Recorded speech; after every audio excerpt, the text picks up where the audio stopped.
السلام علیکم ورحمۃ اللہ وبرکاتہ۔ محترم ناظرین اکرام، آپ کا ہمارے یوٹیوب چینل پر استقبال ہے۔ اس سے پہلے آپ نے الفاظ و معنی کے 2 اسباق پڑھ لیے ہیں۔ آج الفاظ و معنی کا یہ تیسرا سبق ہے۔ اس سبق کے اندر آپ کو انسانی اعضاء کے بارے میں بتایا جائے گا کہ انسانی جسم یعنی اعضاؤں کو کیا کہتے ہیں، جیسے منہ، ناک، ہاتھ، پیر وغیرہ، ان کو عربی میں کیا کہتے ہیں یہ بتلایا جائے گا۔ یہ ویڈیو 2 پارٹ پہ مشتمل ہے۔ پہلے پارٹ میں آپ کو کچھ الفاظ دیے جائیں گے، یعنی پہلے حصے میں آپ کو کچھ الفاظ دیے جائیں گے، آپ ان کو یاد کریں۔ پھر کچھ الفاظ جو باقی رہ جائیں گے وہ دوسری ویڈیو میں آپ کو دیے جائیں گے، آپ ان کو بھی یاد کریں۔ یہ دونوں ویڈیو آپ کو دیکھنا لازمی ہے تاکہ آپ انسانی جسم کے بارے میں پورے طریقے پہ عربی میں جان سکیں۔ تو آئیے اب سبق شروع کرتے ہیں، لیکن سبق شروع کرنے سے پہلے آپ حضرات سے گزارش ہے کہ اگر آپ ہمارے چینل پر نئے ہیں تو برائے مہربانی ہمارے چینل کو سبسکرائب کر لیں اور بیل آئیکن بھی دبا دیں تاکہ آپ کو ہماری ہر نئی ویڈیو وقت پر مل سکے۔ تو آئیے اب سبق شروع کرتے ہیں۔ سب سے پہلا لفظ ہے ڈھانچہ۔ ڈھانچہ یعنی انسان کا ڈھانچہ، اس کو عربی میں کہتے ہیں ہیکل عظمی، ہیکل عظمی، ہیکل عظمی یا ہیکل عظمی۔ ہیکل عظمی یعنی انسان کا ڈھانچہ۔ دوسرا لفظ ہے دماغ۔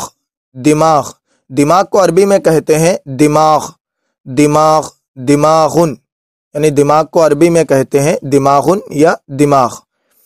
تیسرا لفظ ہے کھوپڑی۔ کھوپڑی، کھوپڑی کو عربی میں کہتے ہیں جمجمہ۔ جمجمہ، جمجمہ کے معنی کھوپڑی۔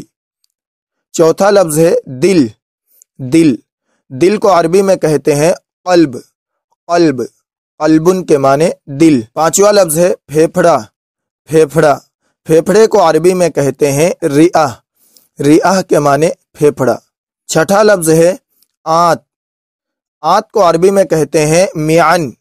میعن، میعن کے معنی آنت۔ ساتواں لفظ ہے جگر۔ جگر، جگر کو عربی میں کہتے ہیں کبد۔ کبد، کبد کے معنی جگر۔ آٹھواں لفظ ہے تلی۔ تلی، تلی کو عربی میں کہتے ہیں طحال۔ طحال، طحال کے معنی تلی۔ اس سے اگلا لفظ ہے رگ۔ رگ، رگ کو عربی میں کہتے ہیں عرق۔ عرق یعنی جن رگوں میں ہمارا خون دوڑتا ہے ان کو کہتے ہیں عربی میں عرق۔ عرق کے معنی رگ۔ اس سے اگلا جملہ ہے گردہ۔ گردہ، گردے کو عربی میں کہتے ہیں کلیہ۔ کلیہ، کلیہ کہتے ہیں گردے کو۔ اس سے اگلا لفظ ہے پتا۔ پتا، پتا کو عربی میں کہتے ہیں صفراء۔ صفراء، صفراء ان کے معنی پتا۔ اس سے اب اگلا لفظ ہے اوجھڑی۔